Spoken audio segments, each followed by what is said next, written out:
المقدمة فيما يجب على قارئ القرآن أن يعلمه من نظم الإمام الحفاظ وحجة القراء محمد بن علي بن يوسف المعروف بابن الجزري رحمه الله تعالى. يقول راجي عفو رب سامعي محمد بن الجزري الشافعي الحمد لله وصلى الله على نبيه ومصطفاه محمد وآله وصحبه ومقرئ القرآن مع محبه وبعد إن هذه مقدمة فيما على قارئ أن يعلمه إذ واجب عليهم محتم قبل الشروع أولا أن يعلموا مخارج الحروف والصفات ليلفظوا بأفصح اللغات محرر التجويد والمواقف وما الذي رسم في المصاحف من كل مقطوع وموصول بها وتاء أنثى لم تكن تكتب بها. Demikian. Qala an-nazim, ya. Berkata yang membuat nazim, beliau yang bernama Ibnul Jazari. Semoga Allah merahmati beliau. Amin. Ibtada an-nazim rahimahullah ta'ala al-manzumata bi annahu wa qailuha. Ibnu Jazari sebagai pembuat nazim memulai manzumahnya bahwa dia berkata dengan sesungguhnya. Wa min 'adatin nazimin daiman. Dan ini adalah menjadi kebiasaan para pembuat nazuman selalu begitu gitu. Daiman itu selalu ayyabtadi'u, selalu memulai pertama dengan bihamdillahi wassalati 'alan nabi. Beliau para pembuat nazuman, banyak nazuman di kitab-kitab kita itu ya. Salah satunya nazum Jazariyah, nazuman Tuhfatul Atfal ya, Imriti, apalagi yang Borok Salaf itu ya. Itu semuanya lazim dengan memulai dengan hamdalah. Alfiyah ya. Dengan memuji Allah, wassalatu ala nabi, dan bersalawat kepada Nabi. Wa ala alihi wa ashabihi, dan kepada ahli bait dan sahabat. Walam yaktafil Imam Ibnu Jazari bidzalik. Tapi Imam Ibnu Jazari itu tidak mencukupkan saja alhamdulillah sholawat kepada Nabi dan sahabat, bal syamala kadzalika muqri'il Qur'an ay muallimihi. Tapi juga ya, kata beliau, menyempurnakan, melengkapi juga para pembaca Al-Quran atau pengajar Al-Quran. Wa man lam yastati' ay yu'allim wa man kana ummiyan aydun bal kana muhibban lil Qur'ani faqat.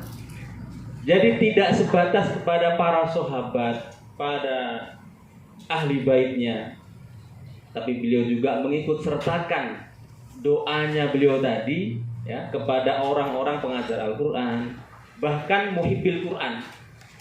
Muhibbil Quran itu macam-macam. Ada yang tidak bisa, ada yang sudah bisa.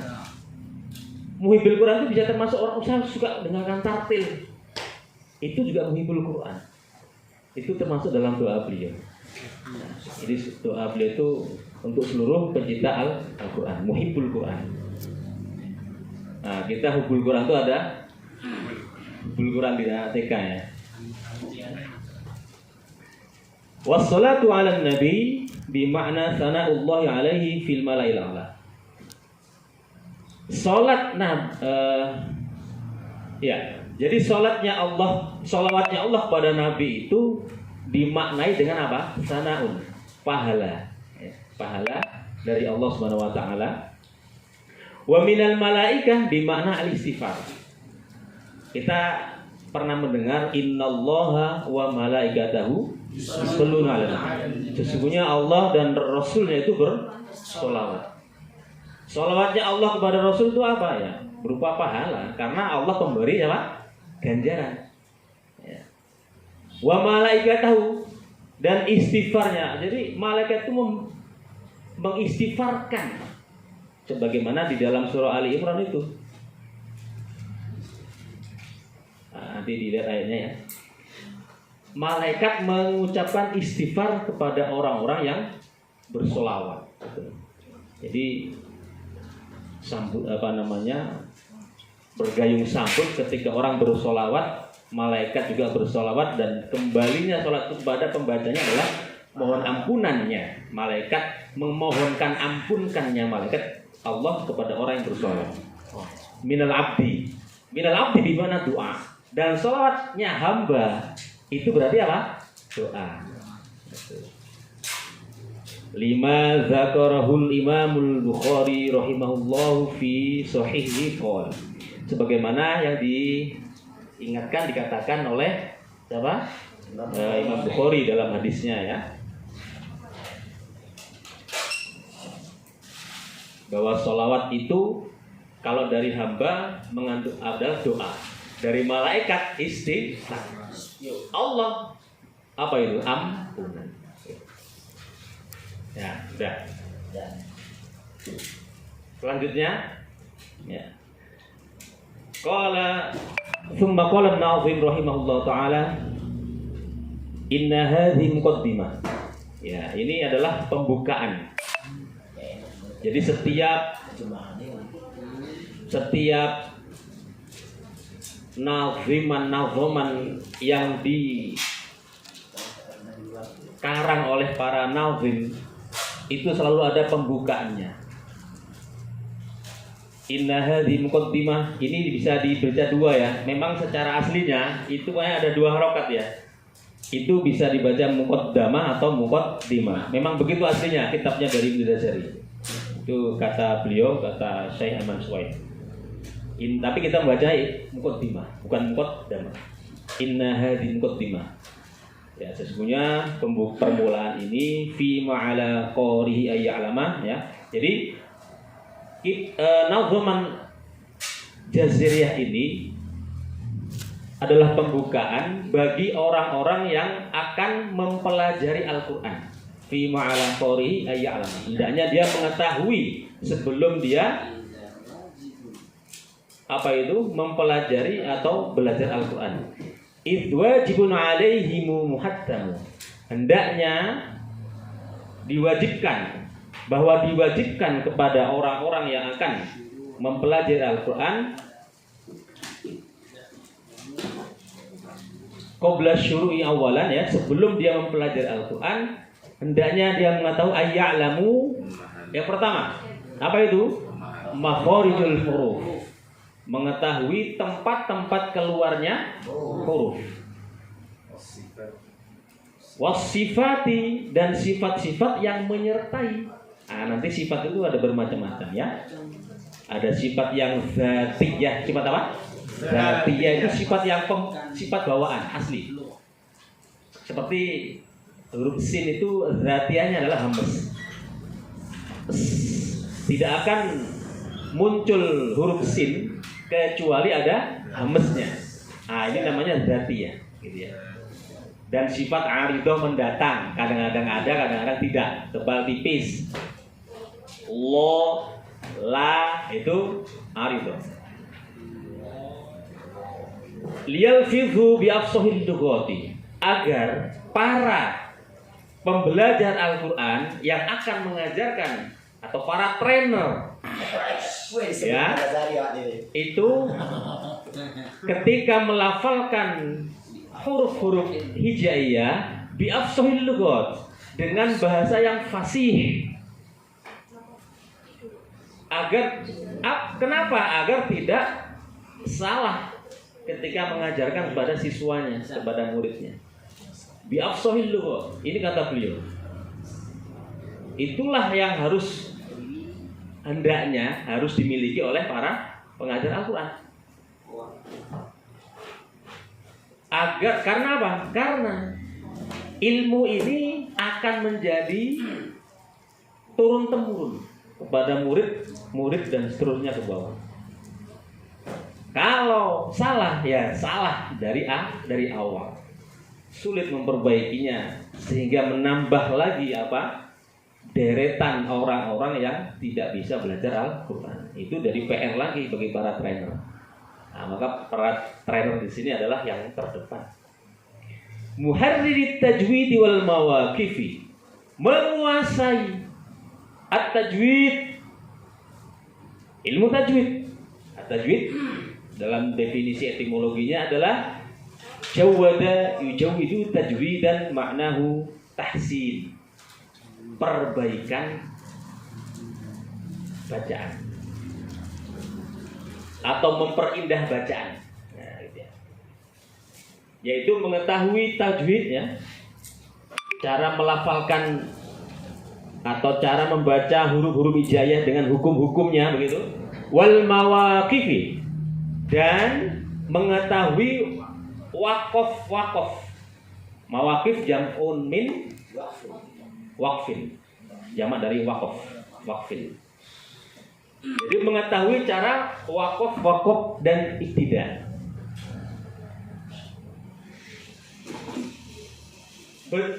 Begitu pentingnya waqaf wal ibtida di dalam Nadhaman Ibnul Jazari.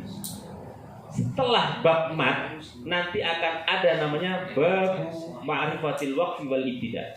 Ada khusus babnya itu. Maka di belakang hari kemudian banyak kitab-kitab yang menjelaskan tentang waqf ibtida. Karena pentingnya ilmu ini. Ya. Wa man ladzi rusima fil masahif, dan apa-apa yang termaktub di dalam Rasam Utsmani, dalam mushaf yang hari ini kita bisa nikmati sudah sempurna. Ada tanda sukun, tanda tasydid, ada harokat, fathah, kasrah, dom. Fathah itu satu, fathatain dua, fathatani gitu ya. Jadi kalau dikatakan fathah itu satu, fathatani dua fathah. Nah, itu barisnya itu maksudnya, barisnya tanwin. Min kulli maqtu'i wa mausulin biha. Demikian juga selain dari tanda-tanda ad-dhabt ya, dhabt itu tanda-tanda ya, yang tadi kita sebutkan, sukun, harokat itu. Wa min kulli maqtu'ul mausul. Juga ada kalimat, ada kalimat itu yang terdiri dari dua, kadang tertulis satu, kadang terpisah dua. Pernah nggak melihat kalimat Allah? Jadi empat. Allah jadi empat. Enggak, Allah itu gini maksud saya. Allah itu ada korban nggak? Ada. Jadi Allah itu gini. Ada yang ambil spidol. Kalau kita nanti bahas kepada al-maqtu wal mausul, itu babnya panjang juga di Nadhaman ini. Jadi di Al-Quran itu ada begini.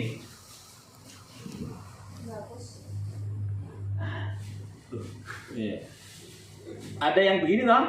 Ya. Allah. Ada juga yang Allah. Apa bacanya ini? Kan sama. Nah, ini maqtu wal mausul. Dalam ilmu Jazari nanti dalam babnya adalah apa? Al-maqtu wal mausul. Al-maqtu ini. Al-maqtu artinya terputus, terpisah. Al-mausul nyambung begini. Tapi dalam lafaz, dalam ucapan sama enggak? Sama. Nah, kita harus hati-hati di sini. Kemudian ada lagi innama. Ya, lihat sini ya. Innama. Ada yang begini kan? Nah, ini nama ilmu al-maqtu wal mausul. Innama, Allah, banyak sekali. Jadi secara Malja'a. Jadi secara penulisan berarti kan. Kalau Penulisan. secara bacaannya kan Tidak ada kalau baca nggak ada masalah. Kalau secara bunyi tidak ada masalah, sama aja. Itulah yang menjadi perhatian di sini dari Ibnu Jazari ya. Wa malladzi rusima fil masahif, dan yang tertulis termaktub di dalam mushaf-mushaf dari Rasam Utsmani itu Dari ada huruf-huruf yang maktu, an, la, inna, ma, gitu. Dan sebagai malja'a, banyak sekali nanti saya sebutkan di mukadimahnya, di apa naudhomannya, wal mausul. Nah, gitu ya. Nah, di sini nanti menarik. Kapan kita boleh membaca dengan, kapan kita boleh berhenti di maktu, dan bagaimana ahlul ada menyuruh kita tidak boleh maktu, tidak boleh terputus. Ahlul ada itu yang bagaimana? Ahlul ada itu adalah para ahli Al-Quran. Ya, ahlul ada. Syekh Mudawi itu ahlul ada. Nah, gitu ya. Nah, jadi kalau ahlul ada itu maknanya apa? Para ahli qiraah. Nah, gitu ya. Dan juga watai unsa. Juga kita kadang-kadang mendapati tak yang berfungsi untuk feminim maskulin. Apa kuwi? Mudzakkar muannats. Ya ta? Lam takun tuktab biha. Yang tidak tertulis dengan ha marbutoh, tapi tertulis dengan tak mabsutoh. Mabsutoh ki sing tak tampan iki lho. Amrau. Tak yang begini, tak yang tampan itu. Tak taklis. Padahal sejatinya dia itu berfungsi untuk mu'annats. Nah, ini hati-hati. Nah, itulah yang menjadi apa? Perhatian di dalam mukadimah ini. Ya, jadi rusima fil mushaf apa? Komando.